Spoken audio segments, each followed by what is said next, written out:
Guna mendorong pendapatan asli daerah atau DPRD Jember mendorong penyertaan modal bagi perusahaan umum daerah perkebunan atau PDP Kahyangan. Perusahaan milik pemerintah yang kondisinya sempat kolaps itu diketahui tidak lagi menyumbang PAD sejak 2014 silam dan kini menunggak pajak 4,2 miliar rupiah. Penyertaan modal bagi PDP Kahyangan menjadi bahasan utama oleh Pansus 1 DPRD Jember dalam rapat kerja bersama sejumlah pemangku kebijakan. Pansus yang dibentuk dalam rangka pembahasan 5 raperda usulan Pemkab Jember tersebut menetapkan raperda penyertaan modal bagi PDP Kahyangan sebagai salah satu prioritas untuk segera disahkan. Dengan kebutuhan modal 17 miliar rupiah, PDP didorong agar segera menuntaskan permasalahan internal dan segera menyumbang pendapatan asli daerah atau PAD yang terakhir kali dapat disumbangkan oleh perusahaan milik Pemkab Jember itu pada tahun 2014 silam. Ketua Pansus 1 DPRD Jember Siswono menjelaskan, modal tersebut dialokasikan untuk menunjang persoalan SDM dan perawatan komoditas milik PDP Kahyangan dan ditargetkan sah menjadi perda sebelum pembahasan perubahan APBD 2023. Ya, ini kan rapat pansus ini ada skala prioritas ya. Dari kita tadi pembahasan ada rencana 5 perda usulan inisiatif yang menjadi skala prioritas adalah PDP, usulan terkait dengan penyertaan modal. Kenapa ini menjadi skala prioritas? Karena terkait dengan penyertaan modal, maka di dalam KUA-PPS ini harus artinya ngemit masuk. Jadi perda penyertaan modal ini harus mengawali diparipurnakan dulu.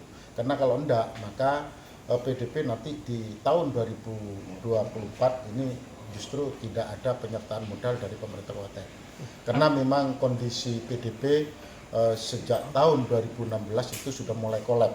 Kita tahu semua aksi gejolak karyawan dan masyarakat lingkungan terkait dengan persoalan PDP ini memang cukup signifikan, rutin terkait dengan aksi-aksi dunia. Namun demikian belakangan ini di tahun terakhir ini sudah mulai berkurang dan ini mudah-mudahan dengan penyertaan modal yang diberikan oleh pemerintah Kabupaten Jember ini mampu menyelesaikan persoalan-persoalan terkait dengan penunggakan pajak, dengan perpanjangan HGU-nya.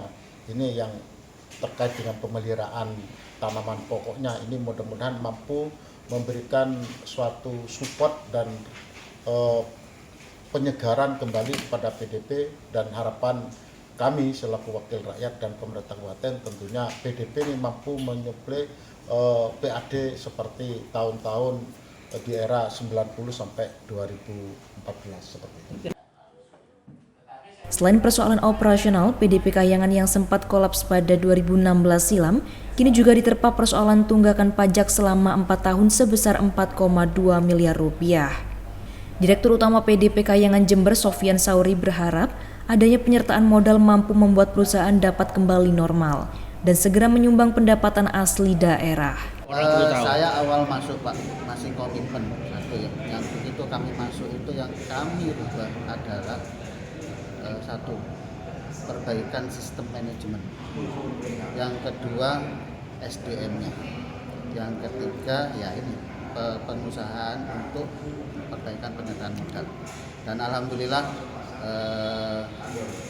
SDM sudah kita tata. Dari yang pengurangan tadi ya? Pengurangan tadi bukan pengurangan ya, tapi penertiban administrasi di situ, ada double account atau apa itu sudah sistem kita benahi. Bukan nggak ada sistem, tapi sistemnya nggak baik. Kita bikin baik melalui salah satunya pakai sistem manajemen mutu.